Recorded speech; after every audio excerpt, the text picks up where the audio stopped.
في قناتنا. يا ريت ما تنسوش تدعمونا بلايك وسبسكرايب للقناة عشان الكل يشاهد. نتمنى لكم مشاهدة ممتعة. يلا نبدأ الفيلم. بيبدأ فيلمنا بشخص بسيط عايش في جزيرة في تايلاند واسمه جون رامبو، وجون بيمارس شغله المفضل وهو صيد الأفاعي. بيروح للسوق اللي في وسط الجزيرة ويبيع الأفاعي للي اصطاد مقابل مبلغ مادي. وفي اليوم ده جات له مجموعة دكاترة وطلبوا من جون إنه يوصلهم لمنطقة بورما، لأن جون عنده قارب بيشتغل بيه في الجزيرة. بس جون رفض طلبهم وقال لهم المنطقة دي فيها حرب ورجع بيبقى أفضل. وبينتقل بين الأحداث لمنطقة بورما اللي فيها مجموعة مرتزقة بيرموا ألغام في الأرض، وبيطلبوا من المدنيين إنهم يعدوا الجبهة التانية. وبعضهم انفجر من الألغام، واللي عدى من الألغام موتوه بالرصاص. وفي نفس اليوم جيش المرتزقة هجم على قرية وخد الشباب اللي فيها كلهم عشان يجندوهم. وفي اليوم ده جون خلص شغله وراح للقارب بتاعه عشان ينام فيه، واتفاجئ إن في حد موجود في القارب. ولما وصل له لقاها سارة. ابتدت سارة تعرفه عن نفسها وطلبت منه إنه يوصلها هي ومجموعتها لمنطقة بورما، وإنه ما يرفضش طلبها. وجون قال لها مستحيل إن تغيري أي شيء في المنطقة دي، ولكن سارة مصممة إنها تروح. وقالت له ذنب الناس اللي بتموت كل يوم في رقبتك. وافق جون إنه يوديها منطقة بورما. وفي اليوم التاني جون خدها بالقارب بتاعه واختارهم لمنطقة بورما. سارة بدأت تتكلم معاه وسألته عن شغله، فقال لها جون إنه كان جندي في الجيش الفيتنامي بس سابه من سنتين. وفي نفس اليوم بالليل جون شاف مجموعة قراصنة موجودين على الشط، فطفى النور وطلب من المجموعة اللي معاه إنهم ما يتكلموش.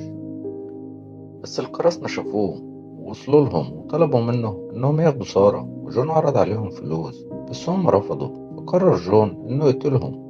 مايكل اعترض على جون على اللي عمله، وجون اتعصب عليه وقال له إنهم كانوا هيقتلونا كلنا وياخدوها. في اليوم التاني جون وصلهم لمنطقة بورما. مايكل طلب من جون إنه يمشي وما يستناهمش عشان هما هيرجعوا من الطريق البري. وسارة رجعت لجون وادته هدية تذكارية عشان يفتكرها بيها ومشيت.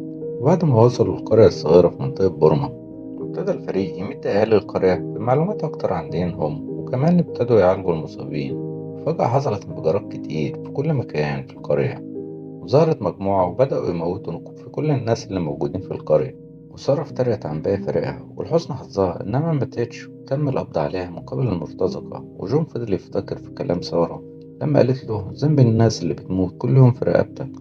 وبعد عدة أيام جاله شخص اسمه أرثر وقال لجون إن مجموعة الأطباء المفروض يرجعوا من 10 أيام، لكنهم مرجعوش. وطلب من جون إنه يبعتهم مع قوات خاصة عشان ينقذوا الأطباء. وجون وافق إنهم يوصلهم، وبدأ جون يستعد ويجهز أسلحته عشان يحارب مع الجنود.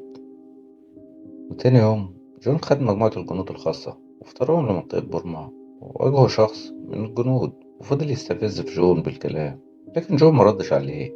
وبالفعل جون وصلهم لمنطقة بورما وخد سلاحه وكان رايح معاهم. بس قائد الجنود رفض واستهزأ بيه وقال له دي مش رحلة صيد، وسابوه ومشوا. ولما وصلوا القرية اللي كانوا فيها مجموعة الأطباء اترعبوا عشان الأهالي اللي كانوا فيها كلهم ميتين. وفضلوا يقولوا لبعضهم حتى الحيوانات مرحموهاش وموتوا الأطفال والحيوانات، ولو شافونا احنا كمان أكيد هيموتونا. قائدهم أمرهم بأنهم ما يبتدوش بإطلاق النار، وقال لهم هنتفاوض معاهم عشان ناخد مجموعة الأطباء ونرجع بيهم. بس هم ما اقتنعوش بكلامه وكملوا مشيهم. وفجأة ظهرت مجموعة من الجنود المرتزقة. بدأت الجنود الخاصة تستخبى منهم وشافوهم وهم بيتقاضوا مبالغ مادي في مقابل إنهم موتوا الناس بطريقة بشعة. وفجأة ظهر جون رامبو وبدأ يموت جنود المرتزقة بالأسهم. والجنود الخاصة جت واعترضت جون وطلبت من جون إنه يرجعهم وإنهم مش هيكملوا المهمة، ولكن جون رفض وهدد القائد بتاعهم وطلب منهم إنهم ينقذوا الأطباء ويكملوا مهمتهم.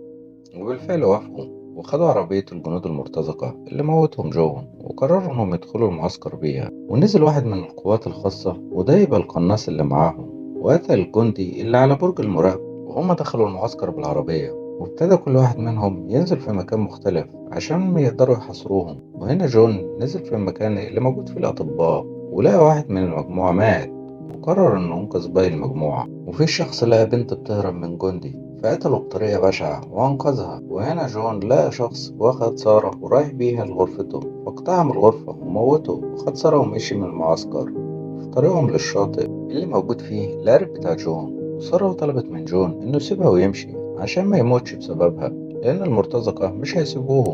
وكمان قالت له إنه كان عنده حق أما رفض يوديهم بورما. وبعد شوية قائد المرتزقة واكتشف إن أخوه مات فاتعصب وطلب من الجنود إنهم يدوروا على اللي قتله.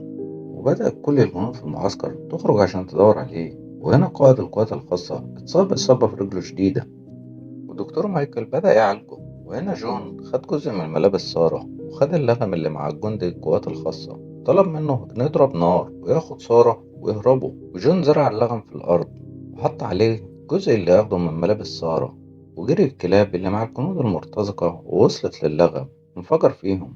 والجندي اللي مع سارة بص في عدسة القناصة وشاف باقي فريقهم وهم مقبوض عليهم المرتزقة، وفضلوا يضربوا فيهم وكانوا هيقتلوهم. وفجأة ظهر جون وقتل الشخص اللي واقف على العربية ومسك المتعدد وفضل يقتل فيهم. وباقي المجموعة أخد السلاح اللي كان مع الجنود المقتولين وفضلوا يموتوا في الباقي. وكمان جت أهالي بورما وبدأوا يضربوا النار على المرتزقة، والقائد بتاعهم بيهرب بس جون قابله وموته بطريقة بشعة. وسارة فضلت تدور على خطيبها مايكل، ولما لقيته ما ماتش فرحت جدا وفضلت تدور على جون وتبكي لأنها مش مصدقة إن جون هو أنقذ مجموعة الأطباء وكمان أنقذ القوات الخاصة، ومن غيره كانت المجموعة كلها ماتت. وهنا بيخلص فيلمنا. ما تنسوش لو عجبكم الفيديو تعملوا لايك وسبسكرايب للقناة عشان يوصلكوا كل جديد. سلام يا اخواتي في قناتنا. يا ريت ما تنسوش تدعمونا بلايك وسبسكرايب للقناة عشان الكل يشاهد. نتمنى لكم مشاهدة ممتعة.